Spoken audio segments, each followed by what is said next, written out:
Hello दोस्तों, स्वागत है आपका अपने यूट्यूब चैनल किरण लर्नर्स अकेडमी में। इस वीडियो में हम करेंगे आरआरबी ग्रुप डी का सेट नंबर 29। हम कर रहे हैं आरआरबी ग्रुप डी के साइंस के प्रीवियस ईयर क्वेश्चन। ये हमारी बुक भी आती है किरण पब्लिकेशन की, इसमें सारे क्वेश्चन आपको मिल जाएंगे। 2340 प्लस क्वेश्चन है दोस्तों।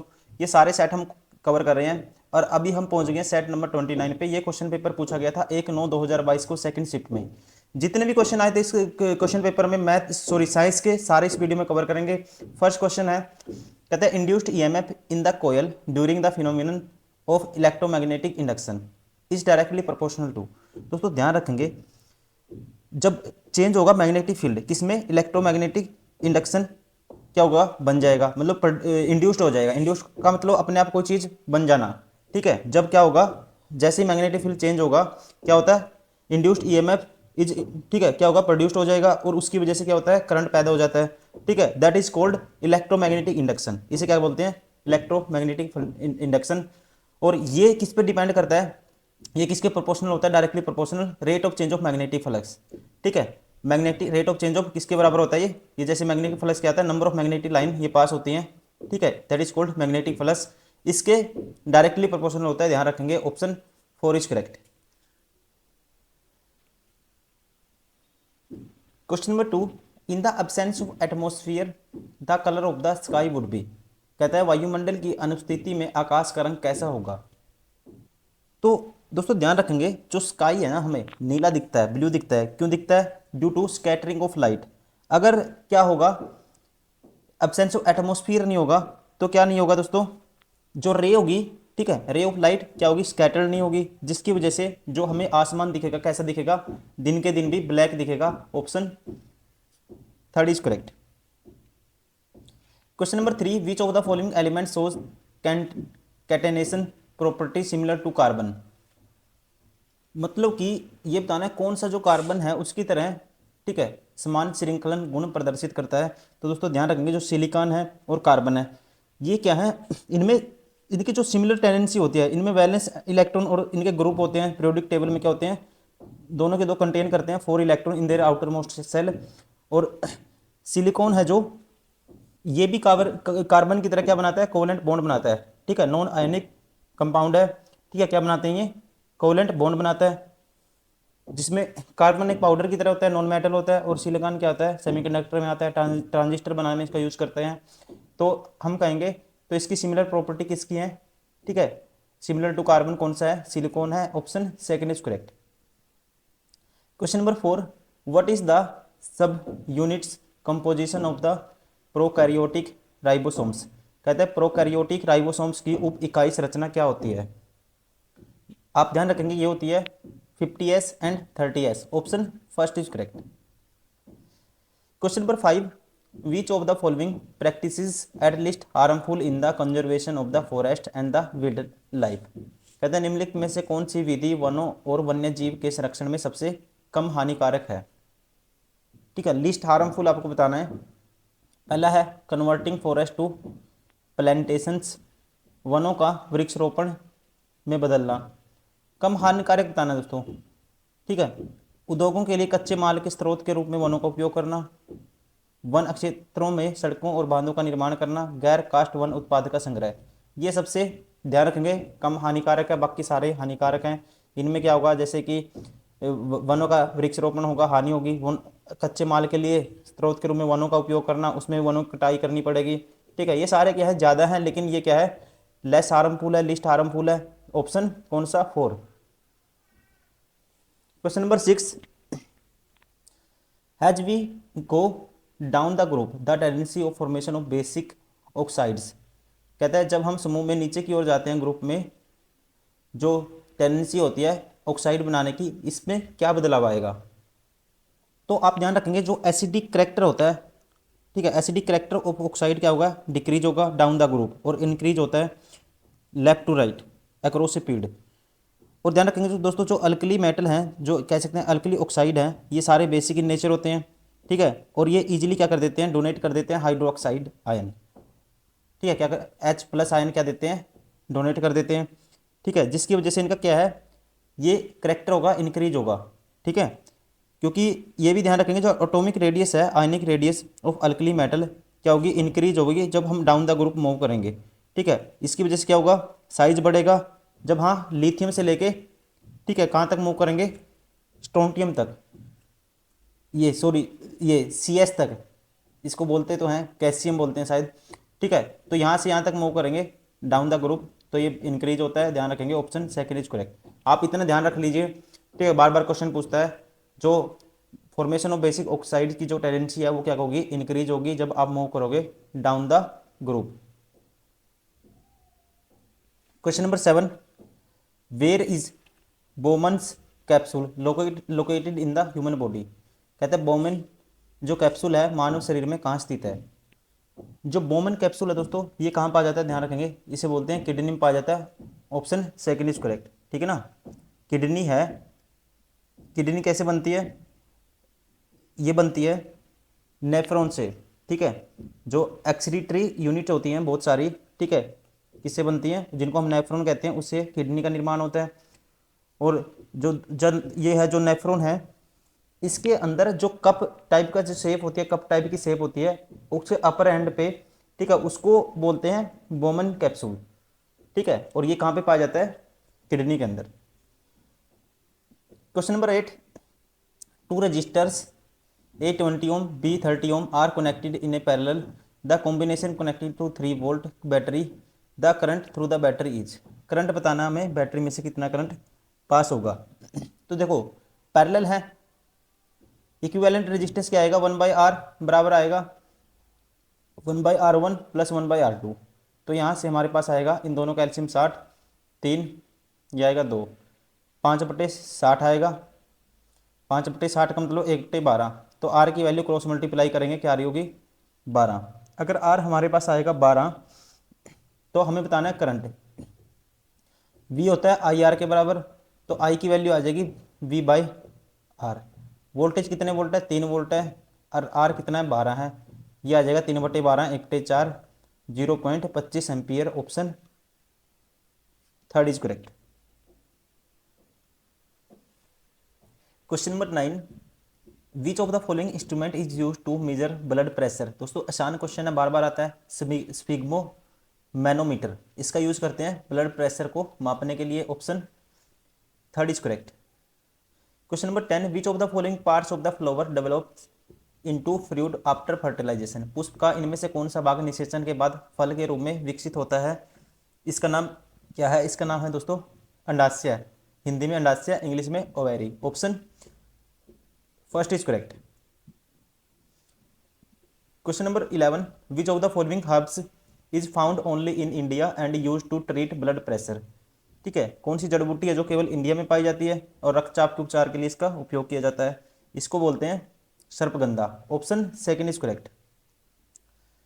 Question number 12, when acetic acid is treated with sodium hydroxide dash and water will be formed. ठीक है, कहते हैं when acetic acid is treated with sodium hydroxide और डैश। ठीक है, इसका दूसरे का नाम आपको बताना है, ये कौन सा होगा दोस्तों। एसिटिक एसिड का फॉर्मूला क्या होता है, CH3COOH होता है। ठीक है, CH3COOH होता है, और सोडियम हाइड्रोक्साइड का ये होता है NaOH। इसकी रिएक्शन कराओगे एसिटिक एसिड CH3COOH के साथ, तो हमारे पास क्या बन के आता है, CH3COONA आता है, जिसे हम बोलते हैं सोडियम एसीटेट। तो कौन सा ऑप्शन होगा, ऑप्शन क्या बनता है, सोडियम एसीटेट बनता है दोस्तों।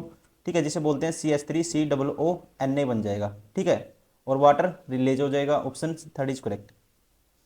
Question number 13, voice change during puberty occurs due to. कहता है यौवनारंभ के दौरान आवाज़ बदल जाती है, ऐसा क्यों होता है। ठीक है, ऐसा क्यों होता है, ये होता है the development of the larynx, मतलब कि स्वर यंत्र लैरिंक्स के विकास के कारण, option four is correct. Question number 14, consider the statement given below and choose the correct answer. Correct answer आपको बताना है कौन सा होगा। ठीक है, litmus solution is purple dye extracted from lichen a plant belonging to the class of thallophyta. कहता है लिटमस विलियन एक बैंगनी रंजक पर्पल डाई है जो थैलाफाइटा वर्ग से संबंधित पादप लाइकन से निकाला जाता है। दोस्तों 100% ट्रू है। ठीक है, किससे बनता है, लाइकन से इसे निकाला जाता है। There are many natural materials like red cabbage leaves turmeric colored petals of the flowers etc which indicate the presence of acid or base in the solution। कहते हैं लाल गोभी के पत्ते, हल्दी, कुछ फलों की रंगीन पंखुड़ियां जैसी कई प्राकृतिक सामग्रियां हैं जो किसी विलयन में अम्ल या एसिड या बेस की प्रेजेंस को बताती हैं।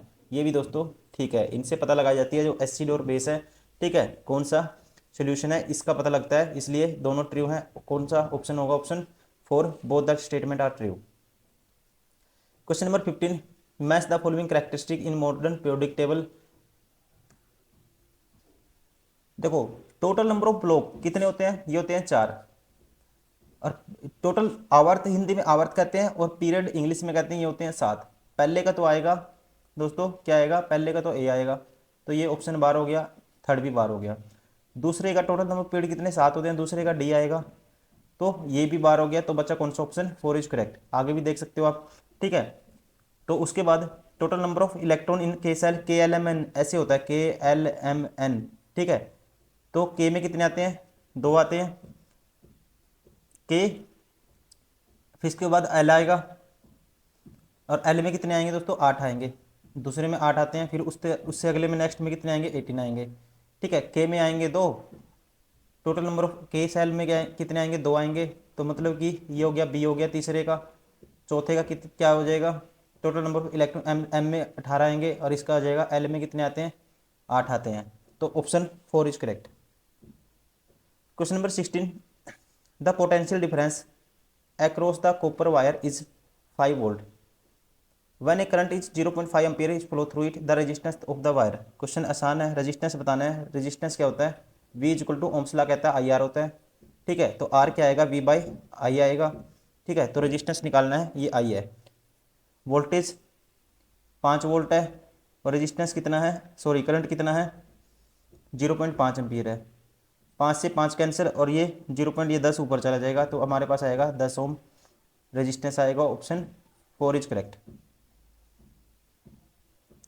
Question number 17, A current carrying straight conductor is placed in a magnetic field, the conductor experience the maximum force when the angle of the between the direction of the current in it and the direction of the magnetic field is. तो magnetic field की direction पूछी इसने, तो ये क्या होगा?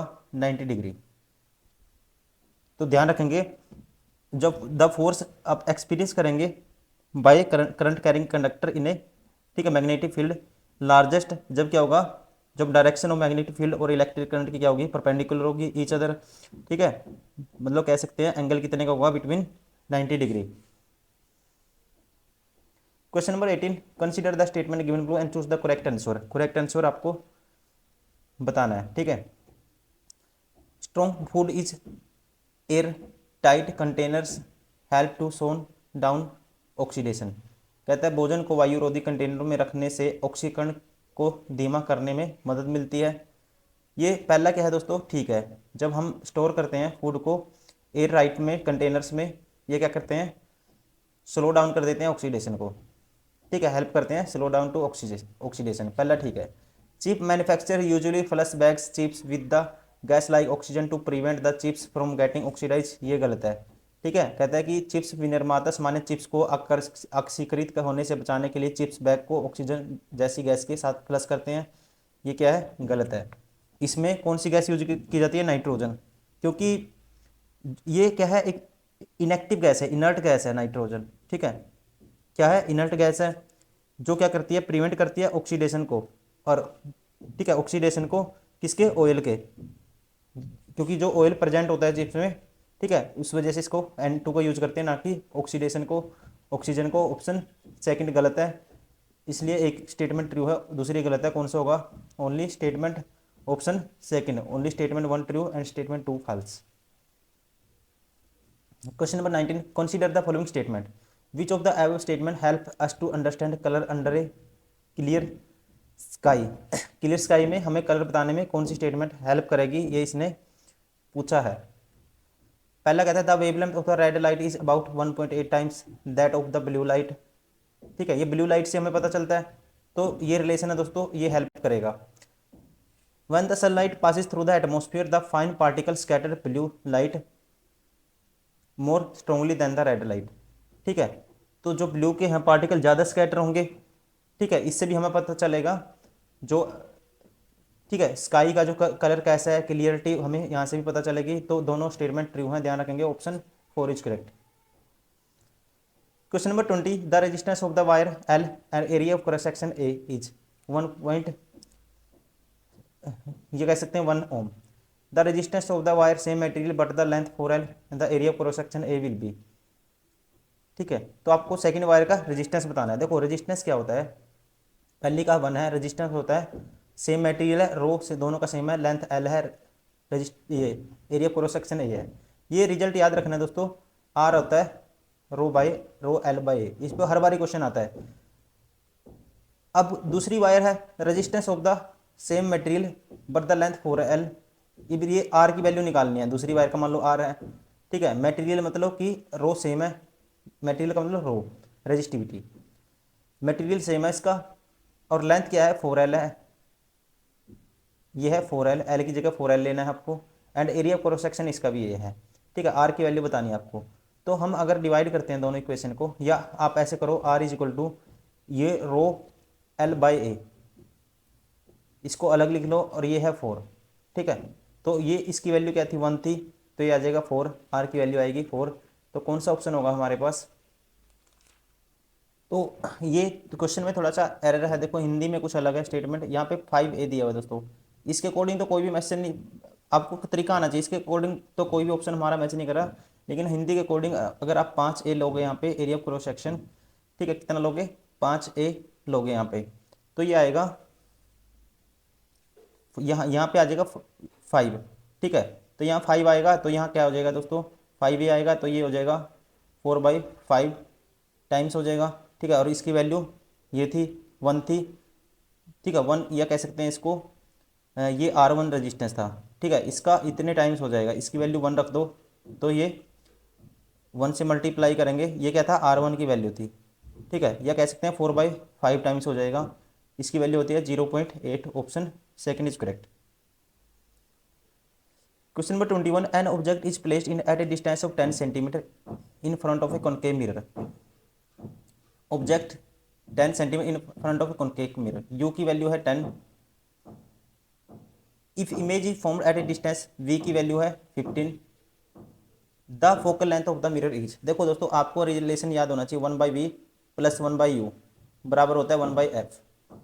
अब 1/v, अब देखो u नेगेटिव लेंगे, v भी नेगेटिव लेंगे, दोनों लेफ्ट साइड है, सेम साइड इमेज है, सेम साइड ऑब्जेक्ट है। ठीक है, ऑब्जेक्ट तो नेगेटिव लेते ही है हमेशा, तो ये होगा इमेज की डिस्टेंस क्या है दोस्तों -15 हो जाएगा, ये -10 हो जाएगा, ये आएगा 1/f, तो -30, ये 30 आ जाएगा, ये आएगा -2 और ये -3, 1/f आएगा, तो -5/6 मतलब कि -1/6 बराबर 1/f, क्रॉस मल्टीप्लाई कर देंगे, तो f की वैल्यू क्या आएगी, f आएगा कितना -6।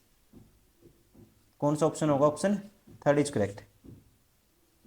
Question number 22, in an organic compound A functional group determines. Functional group से क्या पता चलता है दोस्तों, हमें पता चलता है chemical property, option second is correct. Question number 23, in which of the following cases does a concave mirror form a real image. Concave mirror real image कब बनाता है? ओ दोस्तों ध्यान रखें, कॉनकेव मिरर है, मान लो ये है कॉनकेव मिरर, ये है, इसे बोलते हैं प्रिंसिपल, ये है फोकस, ये है सेंटर ऑफ कर्वेचर, और ये है, ठीक है, मान लो इन्फिनिटी।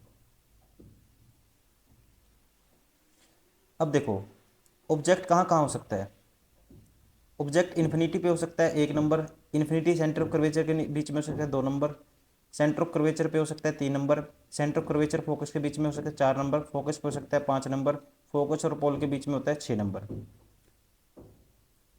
अब जब ऑब्जेक्ट 1 नंबर पे इन्फिनिटी पे होगा तो इमेज कहाँ बनती है, ये ध्यान रखेंगे आप, ये बनेगी फोकस पे,